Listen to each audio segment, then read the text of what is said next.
आज का topic thermal energy. कल हमने क्या क्या किया था? Physical state, forces of attraction किए थे। कौन कौन से फोर्सेस ऑफ अट्रैक्शन किए थे? फर्स्ट हमने किया लंडन फोर्सेस, दूसरा हमने किया डाइपोल डाइपोल इंटरैक्शन, तीसरा हमने किया डाइपोल इंड्यूस्ड डाइपोल इंटरैक्शन। ठीक है, अब नेक्स्ट जो है आज का topic that is thermal energy. क्या होता है थर्मल एनर्जी? जो हीट होती है बॉडी। हाँ, तो it is basically thermal energy. जब भी आपने देखा है कि हम लोग भी वॉक करते हैं या जॉग करते हैं या आप घर से वॉक करके आते हो तो हमारे अंदर जो है वो एनर्जी इंक्रीज हो जाती है और हम स्वेट करने लग जाते हैं, मुंह लाल हो जाता है। क्यों? क्योंकि ब्लड सर्कुलेशन इंक्रीज हो जाती है। तो वो जो एनर्जी है that is the energy of the body due to motion और movement of its atoms. Due to motion और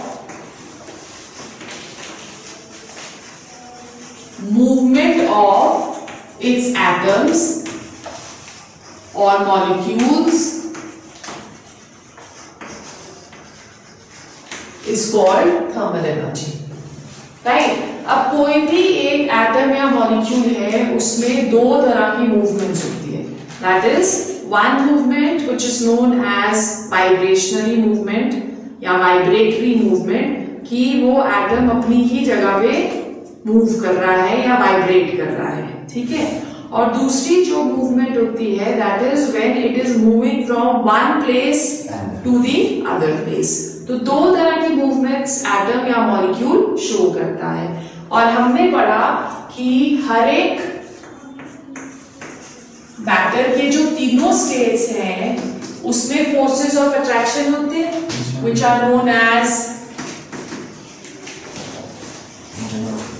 इंटरएक्शन या interactive forces of attraction. Right now जो तीनों स्टेट्स है मैटर की वो इन दोनों के बिहेवियर के ऊपर या इन दोनों के मैग्नीट्यूड के ऊपर डिपेंड करती है। कौन कौन सी चीजें? कि हर एक एटम जो है उसके पास थर्मल एनर्जी है ड्यू टू मूवमेंट, और सेकेंडली हर एक कोई भी स्टेट है उसमें एटम्स के पास इंटरएक्टिव फोर्सेस ऑफ अट्रैक्शन है। ठीक है, तो जब भी कोई स्टेट ऑफ मैटर होता है या हम स्टेट ऑफ मैटर को आप कह सकते हो कि प्रिडिक्ट करते हैं तो हम बोलते हैं कि इन दोनों के बीच में एक कंपटीशन होता है। ठीक है, अब वो कंपटीशन क्या करेगा? अगर सपोज हम बोले कि कोई भी मैटर सॉलिड की तरह एग्जिस्ट कर रहा है। अब सॉलिड में क्या है? Atoms are very closely packed, forces of attraction बहुत ज्यादा है। तो in this case the forces of attraction are much more than thermal energy, because spaces in the solids in between the atoms is very less. So उसमें movement जो है वो restricted हो जाती है। अगर मूवमेंट रिस्ट्रिक्ट हो जाएगी तो थर्मल एनर्जी भी कम हो जाएगी। पर फोर्सेस ऑफ अट्रैक्शन सॉलिड्स में बहुत ज्यादा है, तो क्योंकि फोर्सेस ऑफ अट्रैक्शन ज्यादा है और थर्मल एनर्जी कम है इसलिए मैटर एग्जिस्ट करता है in the form of solid. Right, second, when we are talking of gases, in this case because the atoms are very far apart from each other, movement बहुत rigorous है, बहुत तेज move करते हैं, उनको काफी space है मूव करने के लिए। तो in this case thermal energy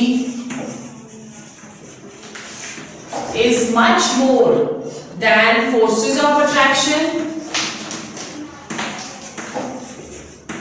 Therefore, matter exists as a gas.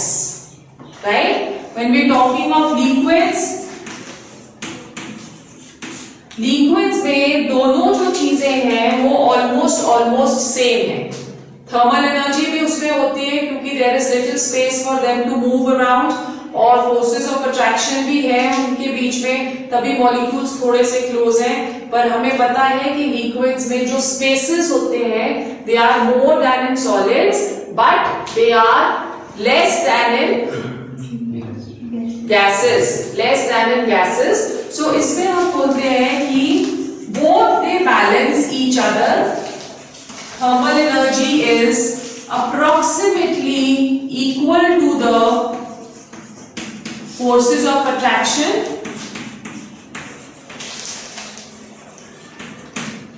is equal to the forces of attraction. Therefore, the liquids, they are intermediate between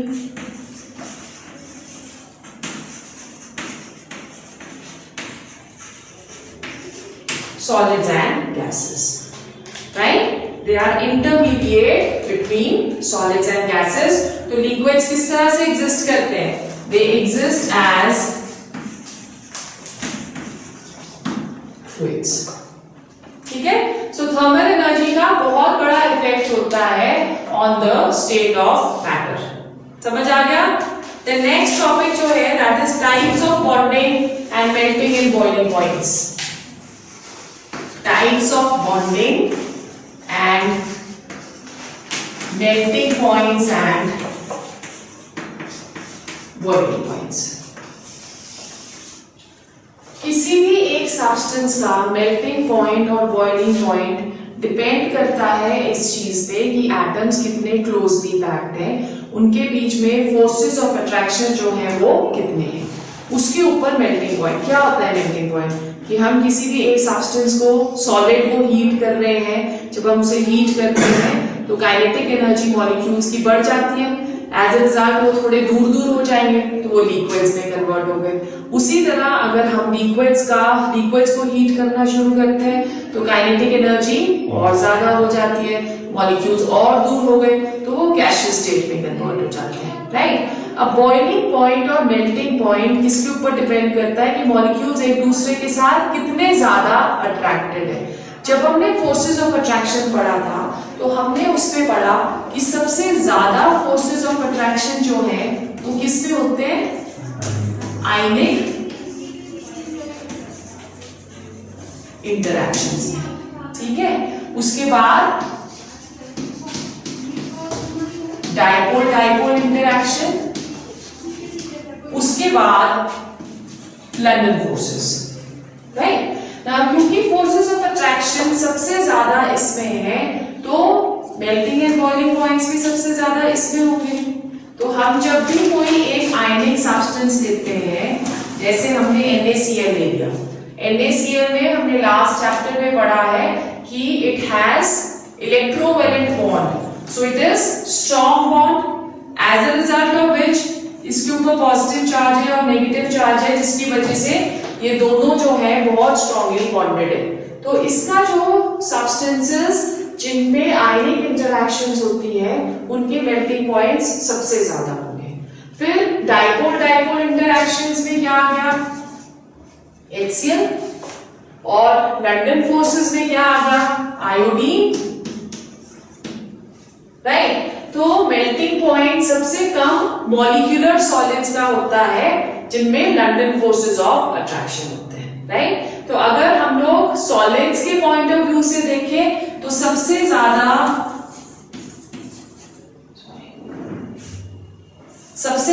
जो फोर्सेस ऑफ अट्रैक्शन होंगे that is in ionic solids. Ionic solids कौन से हुए? जिसके पास forces of attraction कौन से? Electrovalent, right? उसके बाद कोवलेंट सॉलिड्स।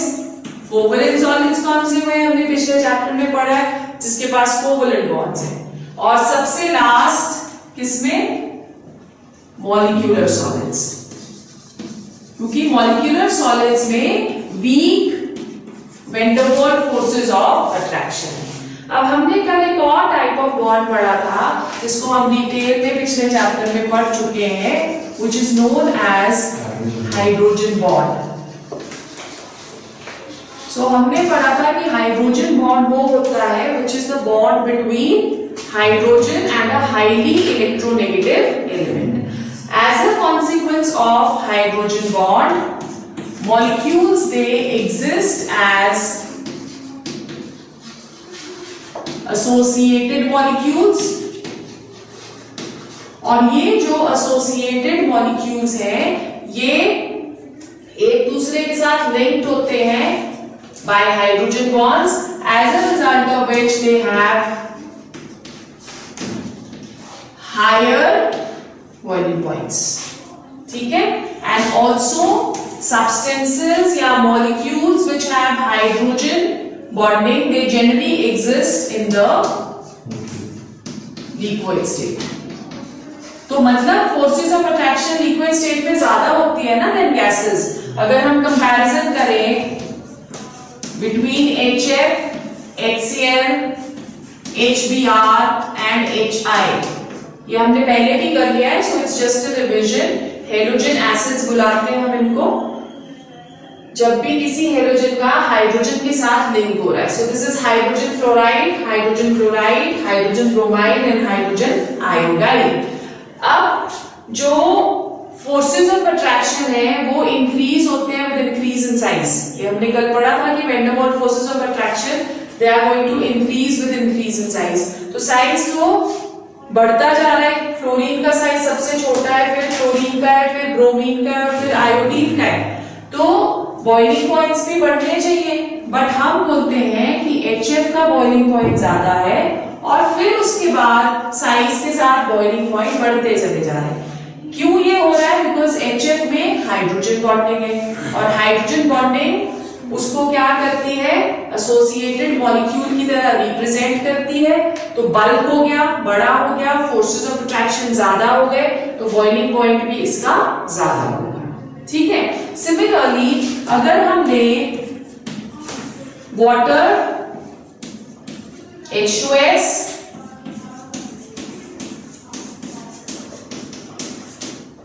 ये ऑक्सीजन फैमिली के हाइड्राइड्स है, राइट। सो बॉइलिंग पॉइंट अगेन इसमें वाटर का सबसे ज्यादा होगा क्योंकि वाटर में हाइड्रोजन बॉन्डिंग होती है, फिर उसके बाद इंक्रीज होता रहेगा। पर जब हम स्टेट देखते हैं इसमें कि जो वाटर है वो लिक्विड की तरह एग्जिस्ट करता है, बाकी ये सारे के सारे जो है ये एग्जिस्ट करते हैं एज गैसेस। सो इससे भी हमें पता चल रहा है कि क्योंकि वाटर में हाइड्रोजन बॉन्डिंग है, फोर्सेस ऑफ अट्रैक्शन स्ट्रॉन्गर है, इसलिए it exist as a liquid, whereas बाकी के सारे जो है they are going to exist as gases, right. So forces of attraction बहुत ज्यादा इफेक्ट करते हैं किसको? मेल्टिंग पॉइंट्स को, बॉइलिंग पॉइंट्स को और स्टेट को, किस तरह से कोई भी मैटर एग्जिस्ट कर रहा है। क्लियर हो गया? Then next we go on to the main chapter now. We'll go to the first state which is the gaseous state of। अभी तक हम सिर्फ इंट्रोडक्शन कर रहे थे इस चैप्टर की। दो states of matter आपने इस वाले चैप्टर में पढ़ने हैं, one is the gaseous state and the other is the liquid state। solid state हमने +2 में पढ़ना है। Okay, so we go on to the first state of matter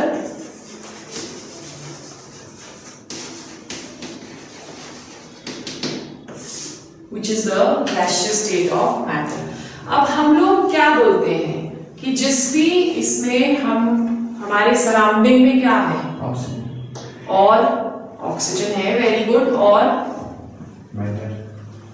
matter भी है। और बेसिकली हम इन सब चीजों के लिए एक जो हम गैसेस देख रहे हैं, सिर्फ ऑक्सीजन तो नहीं है ना, कार्बन डाइऑक्साइड भी है, सल्फर डाइऑक्साइड भी है, नाइट्रोजन डाइऑक्साइड भी है, नाइट्रोजन भी है, हाइड्रोजन भी है। तो जहां पे हम लोग ये जो आप कह सकते हो एक ब्लैंकेट ऑफ एयर जो हमें सराउंड कर रहा है, जहां पे हम रहते हैं, उसे हम एक वर्ड देते हैं विच इज नोन एज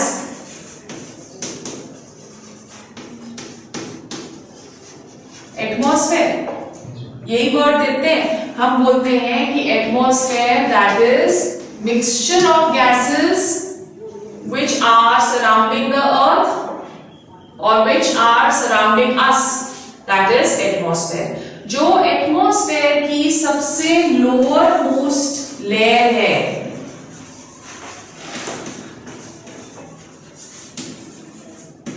जो हमारे सर्वाइवल को हेल्प करती है कि उसमें वो गैसेस है जिसकी लिविंग थिंग्स को जरूरत है, that is known as troposphere. ठीक है, सो हम लोग कहां रह रहे हैं? We are living in the troposphere. अब ये जो ट्रोपोस्फेयर है, that is pulled towards the earth due to a force which is known as gravity या gravitational force।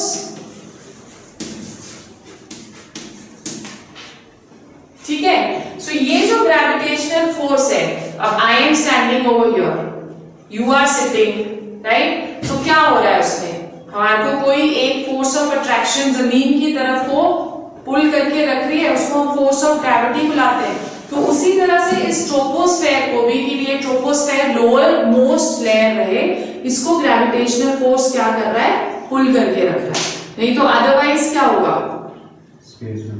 अदरवाइज तो हम घूमते रहेंगे ना, जैसे मून वगैरह पे जाते हैं तो मून पे क्या है? ग्रेविटी बहुत कम है, as compare to earth it is very very less. तो मून पे क्या होगा? स्पेस में या एटमॉस्फेयर में उड़ रहे हैं सब, तो कितना मजा आता अगर हम लोग भी सारे एटमॉस्फेयर में उड़ रहे हैं, टिक ही नहीं रहे कहीं पे भी।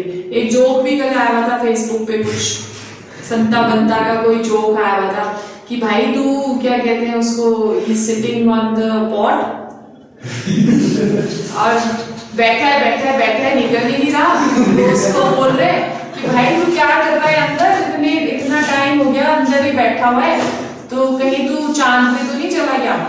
तो वो बोलता है कि नहीं यार, चांद पे ही रहता हूँ ऐसे तो मैं, पर वहां पे पानी नहीं होता, तो मुझे अर्थ पे आना पड़ता है नहाने धोने के लिए, और नहा धो के मैं वापस चांद पे चला जाऊंगा।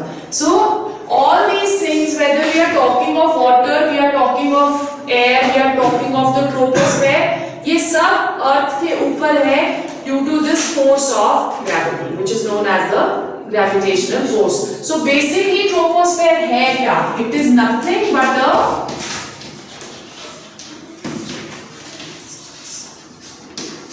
mixture of gases, right? It is nothing but a mixture of gases. So जब हम लोग पूरा periodic table देखते हैं, तो periodic table में हम क्या बोल रहे हैं कि सिर्फ 11 elements हैं, there are only 11 elements which exist as gases. Rest 114 elements हमने पढ़े थे, 114 में से 11 gases हैं, और बाकी के जितने भी हैं they all are 100 and कितने बच गए? 103 elements are solids or liquids. अब वो 11 elements कौन से हैं gases? Hydrogen, helium, nitrogen, oxygen, chlorine, helium के बाद कौन सी आती है? Neon, argon, krypton and xenon. तो कितने हो गए? 1 2 3 4 5 6 7 8 9 10 हुए। ये एक और भी है noble gas, lithium noble gas है, रेडॉन, हर कुछ। ठीक है, सो ये जो 11 है, hydrogen, nitrogen, oxygen, chlorine, helium, neon, argon, krypton, xenon and radon, ये 11 एलिमेंट्स गैसेस की तरह एग्जिस्ट करते हैं, राइट? सो क्या ऐसे कैरेक्टरिस्टिक्स हैं इन 11 एलिमेंट्स में जो बाकियों के पास नहीं है, कि ये इसका जो स्टेट है वो चेंज ही कर देता है? So let's go on to the general characteristics of gases. General characteristics of gases. The first characteristic of gases is, we have already studied this, सिर्फ एक recap मार रहे हैं हम.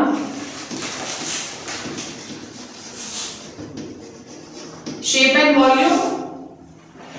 First characteristic, shape and volume. तो हम क्या बोलते हैं कि जो गैसेस हैं they neither have a definite shape, neither have a definite shape nor a definite volume, क्योंकि गैसेस बहुत रैपिडली स्प्रेड हो जाती हैं किसी भी एक रूम के अंदर। अगर आप परफ्यूम एक कॉर्नर ऑफ द रूम छिड़कोगे तो दूसरे कॉर्नर पे भी आपको उसकी खुशबू आएगी, ठीक है। सो गैसेस जो है वो इजीली स्प्रेड हो जाती है और वो जितना भी पूरा इस कमरे का वॉल्यूम होगा उस पूरे को ऑक्यूपाई कर लेगी, right. Then second characteristic that is compressibility. The gases are highly compressible, the gases are highly compressible. Compressibility का मतलब क्या होता है कि अगर हम गैस के ऊपर प्रेशर अप्लाई करेंगे तो उसकी वॉल्यूम जो है वो रिड्यूस हो जाएगी, okay. So this is known as compress का मतलब अप्लाइंग प्रेशर। सो जब भी हम गैस के ऊपर प्रेशर अप्लाई करते हैं they get compressed to a small volume. तो परफ्यूम कितना होता है, सालों साल खत्म नहीं होता ना। अगर हम रोज भी यूज करते हैं तो कम से कम साल भर नहीं खत्म होएगा। ऐसे पागलों की तरह नहीं छिड़कना है कि साबुन की जगह परफ्यूम से नहा लिया, ठीक है। सो अगर बंदों की तरह छिड़कोगे उसको तो वो पूरे साल आपका एक बॉटल जो है वो खत्म नहीं होता। Deo also if you are using it एक महीना तो चलता है आराम से, राइट। सो बेसिकली हम क्या कर रहे हैं उसमें प्रेशर अप्लाई करके गैस को रिड्यूस कर रहे हैं। सो this is the second characteristic. फिर उसके बाद थर्ड कैरेक्टरिस्टिक गैसेस का क्या है, homogeneous nature.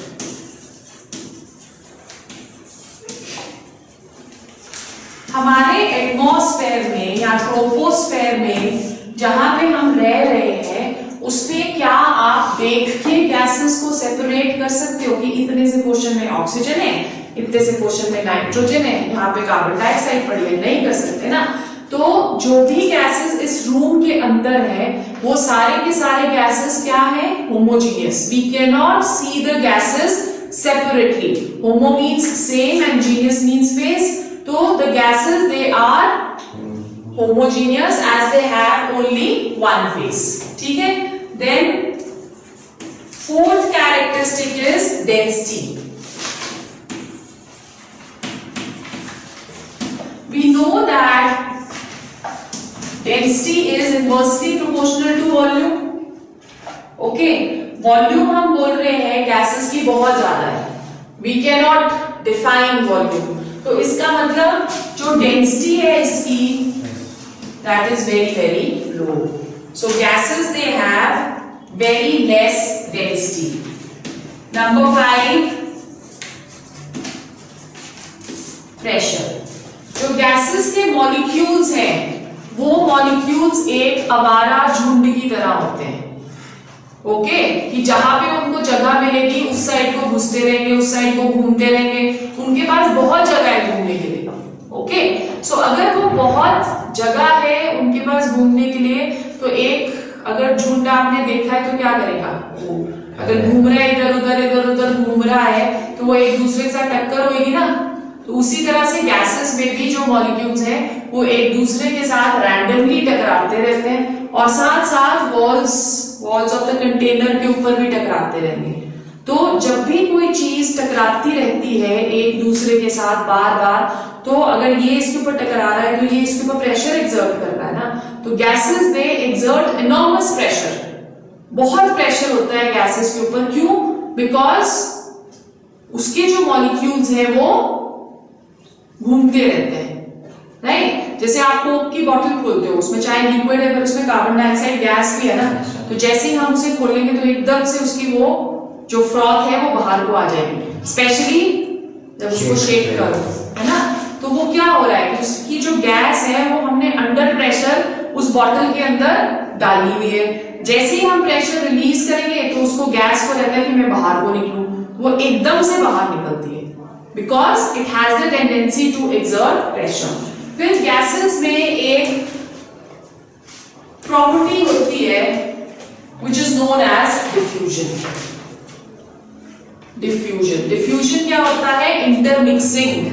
Diffuse means they can intermix with one another.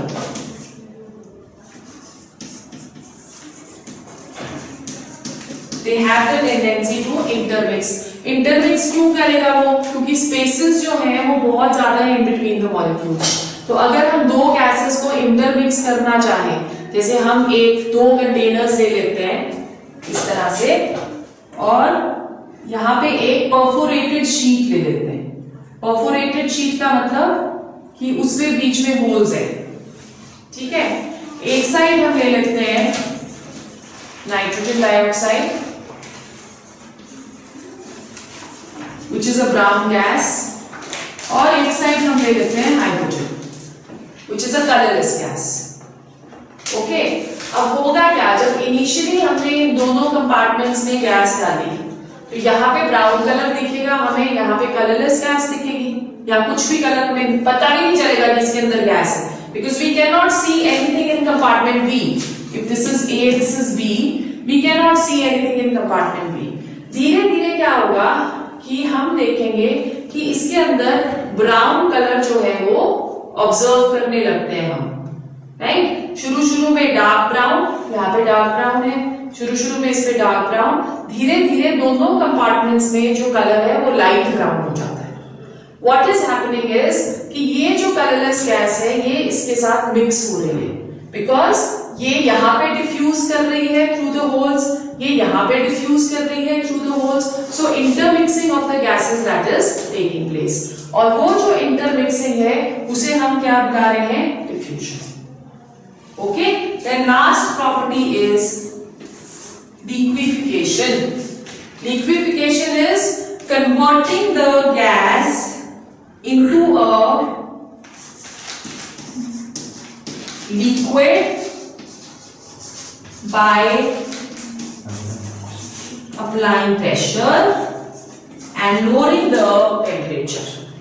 By applying pressure and lowering the temperature. तो उससे गैसेस को हम लिक्विफाई कर सकते हैं. यही फिनोमिनन हमारा लिक्विड पेट्रोलियम गैस जो एलपीजी के सिलेंडर्स होते हैं उसमें यूज होता है. उसमें एलपीजी को, लिक्विड पेट्रोलियम गैस को हम उसके अंदर डाल के कंप्रेस करके उसके अंदर रखते हैं. Right, so that is liquefaction of gases. So ये प्रॉपर्टीज हैं गैसेस की. नेक्स्ट एक क्वेश्चन आता है, इट्स लाइक जिससे यू कैन से आईक्यू का एक क्वेश्चन है, कि क्वेश्चन है कि कार्बन डाइऑक्साइड जो है that is a very light gas. Okay, दूसरी गैसेस हम ले लेते हैं नाइट्रोजन और हाइड्रोजन. हम बोलते हैं these are heavier than carbon dioxide. Okay, now the question is कि कार्बन डाइऑक्साइड, सॉरी मैंने गलत बोल दिया, गलत क्वेश्चन बोल दिया, कि जो कार्बन डाइऑक्साइड है that is heavier. Sorry, carbon dioxide is heavy and nitrogen and oxygen are light gases. Okay, so question क्या है? क्वेश्चन ये है कि carbon dioxide is heavier than nitrogen and oxygen, but still it does not form the lower layer of the atmosphere. ऐसा क्यों होता है कि कार्बन डाइऑक्साइड हैवी है और हमने ये सीखा है कि जो हैवी होता है वो नीचे सेटल डाउन करता है, यही सीखा है हमने. तो कार्बन डाइऑक्साइड इन गैसेस से हैवी है, पर फिर भी वो लोअर मोस्ट लेयर ट्रोपोस्फेयर की या एटमॉस्फेयर की नहीं बनाती. क्यों? No, diffusion. That is because of diffusion. जब डिफ्यूजन हो जाती है, इंटरमिक्सिंग ऑफ गैसेस हो जाती है, तो सारी जितनी भी गैसेस हैं वो यूनिफॉर्मली स्प्रेड हो जाती है इन द एटमॉस्फेयर. ओके, सो उसमें हेवियर गैस कौन सी है या लाइटर गैस कौन सी है उसके ऊपर कोई ज्यादा फर्क नहीं पड़ता. क्लियर हो गया? Okay, now then we go on to our next topic, measurable properties of gases. Gases matter है, मैटर के पास मास भी होगा, मैटर के पास वॉल्यूम भी होगी. सो सबसे जो इंपॉर्टेंट या सबसे कॉमन प्रॉपर्टीज है, the first one is mass. Mass को हम मेजर कर सकते हैं। कैसे? गैस के मास को हम कैसे मेजर करेंगे कि तो एक बलून ले लेते हैं जो कि डिफ्लेटेड है, उसमें हमने एयर नहीं अभी भरी, तो उस बलून को हम मेजर कर लेते हैं। Okay, so we are saying that we are taking a balloon which is deflated. Let's say the weight of that balloon that is W1 grams। ठीक है, the weight of that balloon that is W1 grams। अब हमने उसके अंदर air fill कर दी। जब air fill करेंगे तो हम दोबारा से मेजर करेंगे उसको। ओके, सो वो कौन सा होता है? जब उसमें हमने एयर डाल दी तो उसे हम क्या बोलेंगे? इन्फ्लेटेड। ठीक है, सो इन्फ्लेटेड बलून का weight let's say that is equal to W2 grams। Now what is going to be the mass of air? 1 gram.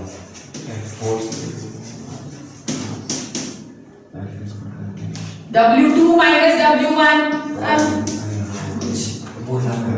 W2 minus W1 grams, that is going to be the mass of air. Okay, units हम कौन सी use कर सकते हैं इसके लिए? 1 kg, which is equal to 10 raised to power 3 grams is equal to 1 gram is equal to how many milligrams? 10 raised to power. 10 raised to power 3 milli.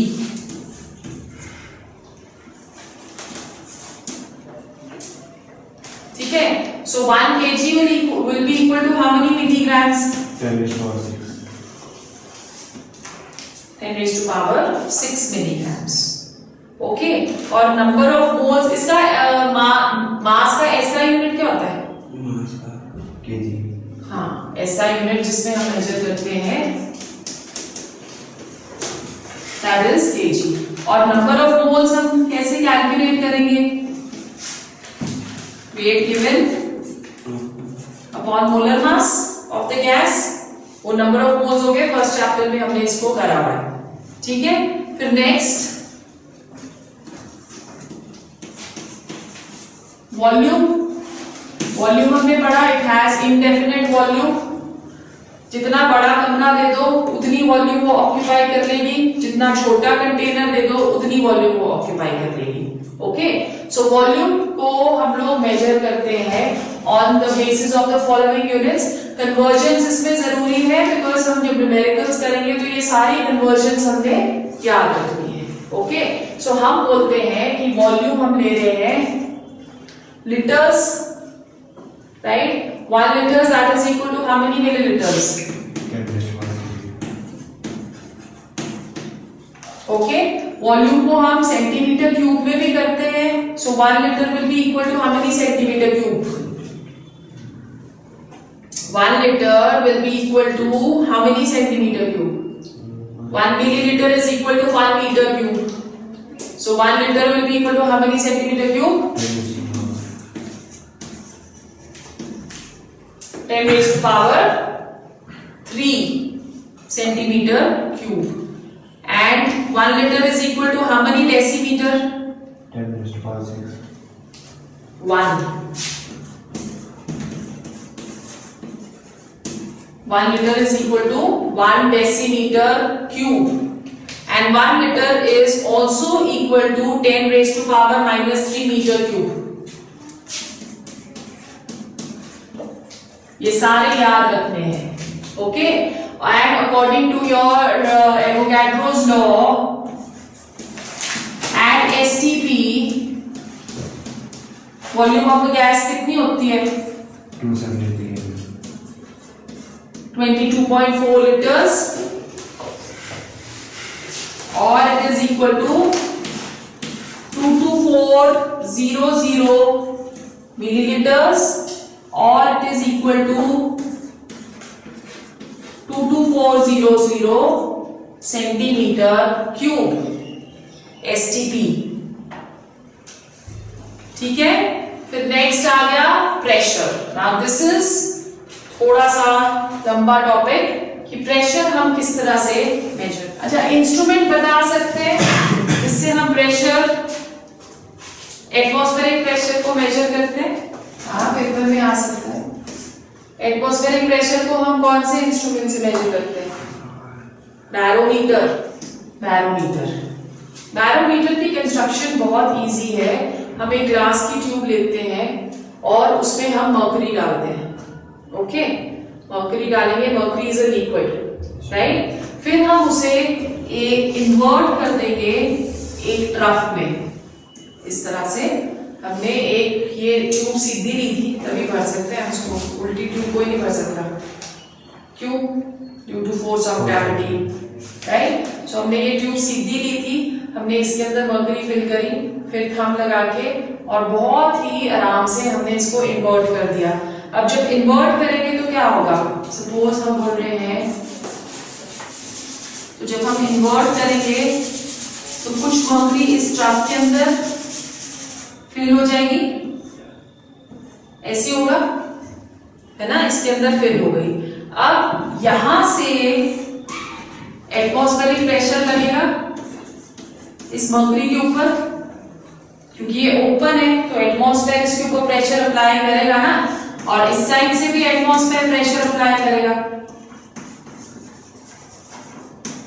और यहां पे क्या आ गया? ये खाली जगह हो गई, सो we say a vacuum is created over here, ठीक है। अब जितना एटमॉस्फेरिक प्रेशर अप्लाई होगा इसके ऊपर, उतना ही ग्रेविटेशनल फोर्स के अकॉर्डिंगली ये मर्करी नीचे जाने की कोशिश करेगी। आप देख रहे हो कि ये ट्रफ कंप्लीटली फिल्ड नहीं है। अगर सिर्फ ग्रेविटी होती तो ये गिर जाता, बाहर गिरना चाहिए था, पर एटमॉस्फेरिक प्रेशर इसके ऊपर लग रहा है तो ये इसके लेवल को इससे ऊपर नहीं आने देता, उसी तरह से यहां से भी वो लेवल को ऊपर नहीं आने देगा। तो एक इक्विलिब्रियम आ जाएगा जब एटमॉस्फेरिक प्रेशर जो है वो ग्रेविटेशनल प्रेशर के या ग्रेविटेशनल फोर्स के इक्वल हो जाता है, as a result of which ये ओवरफ्लो नहीं करता, ठीक है। So at that particular point, that is how we calculate the atmospheric pressure, कि ये जो हाइट है, जितना ट्यूब के अंदर बिल्कुल इसके ब्रिंक तक मर्करी है, इस हाइट को हम लोग क्या बुलाते हैं? That is known as atmospheric pressure, okay. और ये जो हाइट मेजर करी जाती है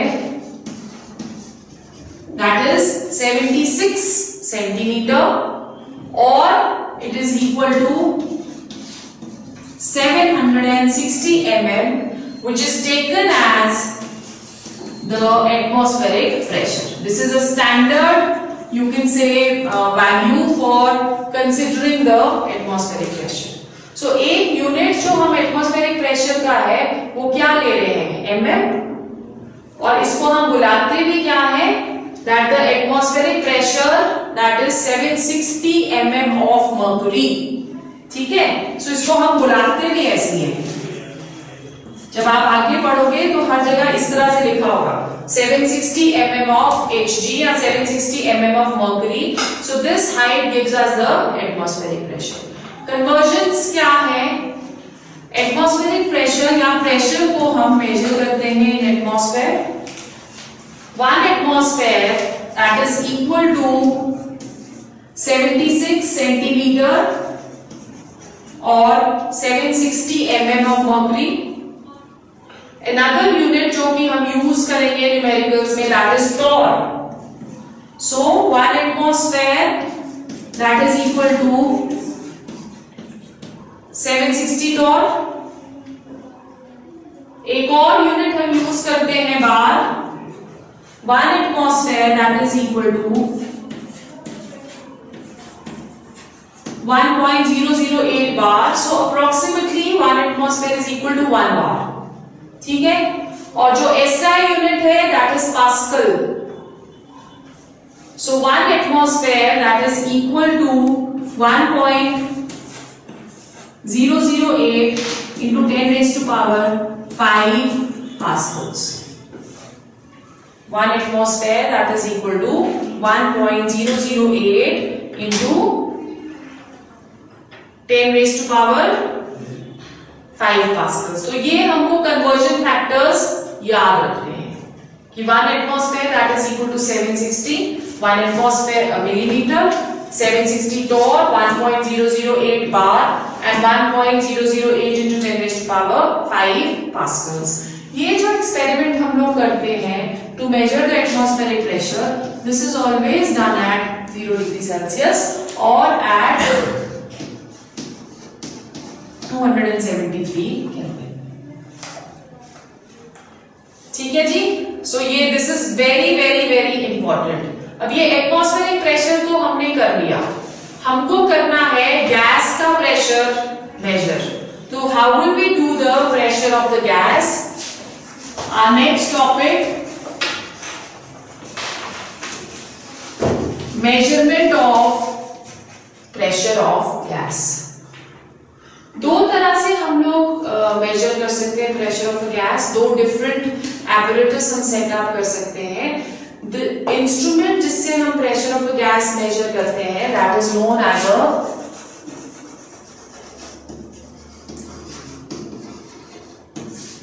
manometer.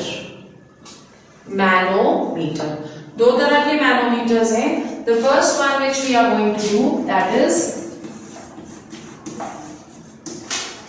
Open end manometer. Manometer की कंस्ट्रक्शन किस तरह से की जाती है, इसमें हम एक राउंड बॉटम फ्लास्क लेते हैं,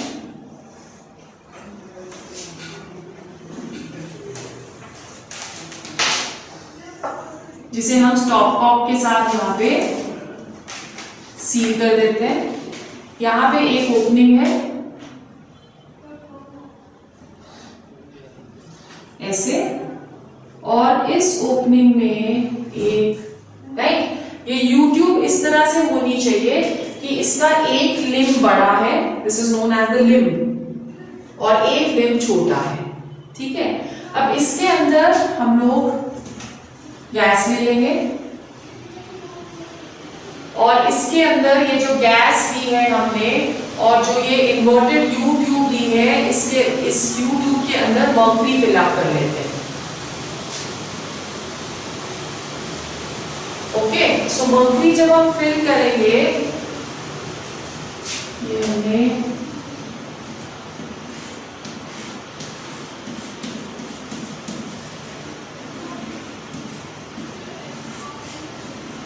ऐसे हमने मर्क्यूरी फिल कर ली।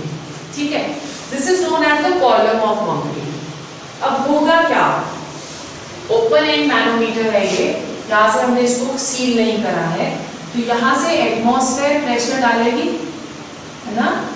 Atmosphere is going to exert pressure, so उसे हम क्या बुलाते हैं, एटमॉस्फेरिक प्रेशर। और यहां से गैस भी इसके ऊपर प्रेशर डालेगी। So this mercury column is under the influence of two pressures. One is the atmospheric pressure. Atmospheric pressure इसको नीचे की साइड को पुश करती है, गैस प्रेशर इसको ऊपर की साइड को पुश करने की कोशिश करती है। तो एक टाइम आता है कि जितना फोर्स ये एक्सर्ट करता है उतना ही फोर्स ये गैस एक्सर्ट करता है। ऐसे होगा जब दोनों का फोर्स ऑलमोस्ट इक्वल हो गया तो ये स्टैंड स्टिल पे आ जाएगी, मूव नहीं करेगी ना, नहीं मूव करेगी। तो जब मूव नहीं कर रही है, लेट्स से कि ये जो हमारा ये वाला लॉन्गर ब्रिक है उसमें हाइट ऑफ मर्क्यूरी, या इसको बोलो कि height of mercury was h1 initially, atmospheric pressure निकला, हाइट ऑफ मर्क्यूरी हो गई h2, या जैसे भी आप लेना चाहो, अगर उसको h2 लेना है तो उसे h2 ले लो। ठीक है। अब जो h निकलेगा that is the difference between this height. तो प्रेशर ऑफ द गैस को हम किस तरह से करते हैं, pressure of the gas that is equal to P atmosphere minus h। जो दोनों ट्यूब्स के बीच में हाइट में डिफरेंस आया उससे हम pressure of the gas calculate कर सकते हैं। Let's say that this h that comes to 250 mm, ये ग्रेजुएटेड ट्यूब है, इससे हमें पता चल जाएगा डिफरेंस दोनों के बीच में। सो पी गैस क्या आ गया फिर, एटमॉस्फेरिक प्रेशर दैट इज 760, हमने अभी यहाँ पे कैलकुलेट करा है, okay, minus H which is 250. So the pressure exerted by the gas that is 510 mm. Right? Then other kind of manometer which we can use, that is known as close end manometer. Similar kind of apparatus is set up. Right? Same होगा वैसे, water flask ले लिया हमने,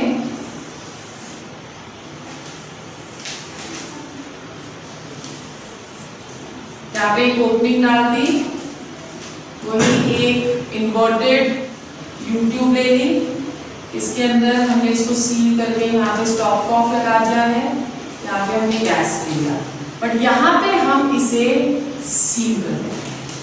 सो this is close and manometer. जब seal करेंगे तो क्या होगा कि एटमॉस्फेरिक प्रेशर एक्सर्ट नहीं होता मर्करी कॉलम के ऊपर, ठीक है। सो हमने यहाँ पे ये मर्करी का कॉलम इसमें डाला। अब जो प्रेशर एक्सर्ट होगा वो सिर्फ किसकी वजह से हो रहा है, गैस की वजह से, ठीक है। सो अगर ये डिफरेंस आया, क्योंकि गैस एक्सर्ट कर रही है प्रेशर, तो ये मर्करी का कॉलम ऊपर की तरफ को चला जाएगा ना, तो अगर ये गैस एक्सर्ट करेगी प्रेशर, ये ऊपर की तरफ को चला गया, तो जो डिफरेंस इन दोनों कॉलम में आएगा that is the pressure of the gas. So in this case P gas had to be equal to what? H. The difference in column. Let's say कि जो दोनों का difference है that is height, that is equal to 350 mm. ठीक है। So pressure of the gas क्या हो गया in this case? 350. Clear? So ये इन दोनों के बीच में डिफरेंस है कि अगर हम ओपन एंड मैनोमीटर ले रहे हैं तो हमको H को सब्ट्रैक्ट करना है फ्रॉम P एटमॉस्फेयर, और अगर हम क्लोज एंड मैनोमीटर दे रहे हैं तो difference in height between the two columns वो हमें क्या दे देगा, pressure of the gas. Okay, then the third measurable property is temperature.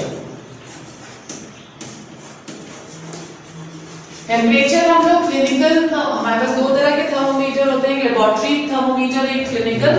Clinical thermometer हम अपना बुखार चेक करने के लिए यूज करते हैं, और जो दूसरा होता है लेबोरेटरी, वो हम यूज करते हैं to check the temperatures of the solutions and the gases. So gas में जब भी हम उसमें, it's a very simple process, इसके अंदर हम थर्मोमीटर डाल देंगे और उससे टेम्परेचर हम लोग देख सकते हैं। तो टेम्परेचर का SI यूनिट क्या है, केल्विन। जनरली टेम्परेचर हम डिग्री सेल्सियस में करते हैं, तो केल्विन को अगर डिग्री सेल्सियस को अगर केल्विन में कन्वर्ट करना है तो kelvin is equal two degree Celsius plus 273। This conversion is to be used in all the numericals. हम कभी भी कैलकुलेशंस डिग्री सेल्सियस के साथ नहीं करेंगे, जहां पे भी न्यूमेरिकल्स में डिग्री सेल्सियस दे रखा होगा हमें उसे केल्विन में कन्वर्ट करना है, अदरवाइज आंसर आपका रॉन्ग हो जाएगा, ठीक है। अब एक वर्ड जो हम बार बार पढ़ते आ रहे हैं दैट इज STP और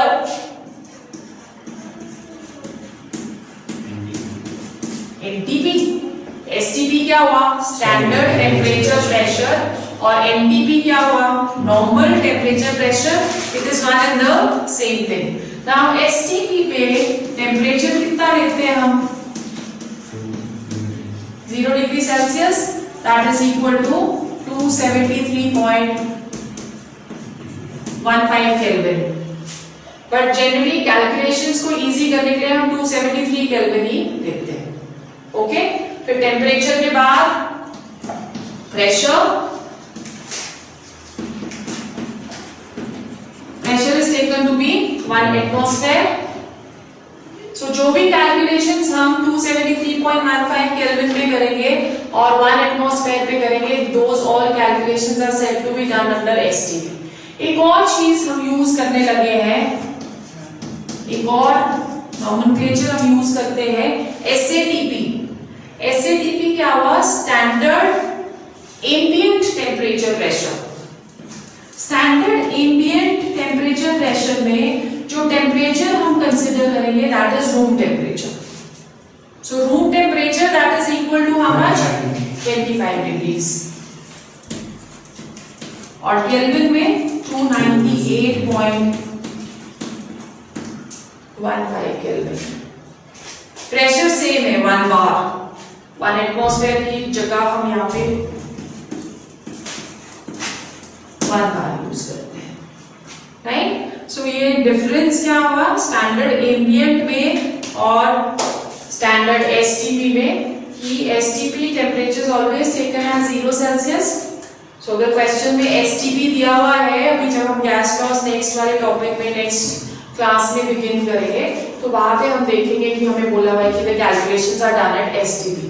तो फिर बोलोगे कि मैम P1 और P1 दिया हुआ है, हमें P1 T1 दिया है, P2 और T2 तो दिया नहीं, हम कैसे करेंगे हम? तो जब एसटीपी दिया है तो इट ऑलवेज मींस कि टेम्परेचर हमने कितना लेना है 273.15 हम डिस्कार्ड कर सकते हैं। कैलकुलेशंस इजी करने के लिए हम पूरा 27.15 टू 273.15 नहीं लेते, 273 लेते हैं, ठीक है? और अगर वो एसएटीपी पे दिया हुआ है तो तब हमने टेम्परेचर कितना लेना है? 298 केल्विन। ओके।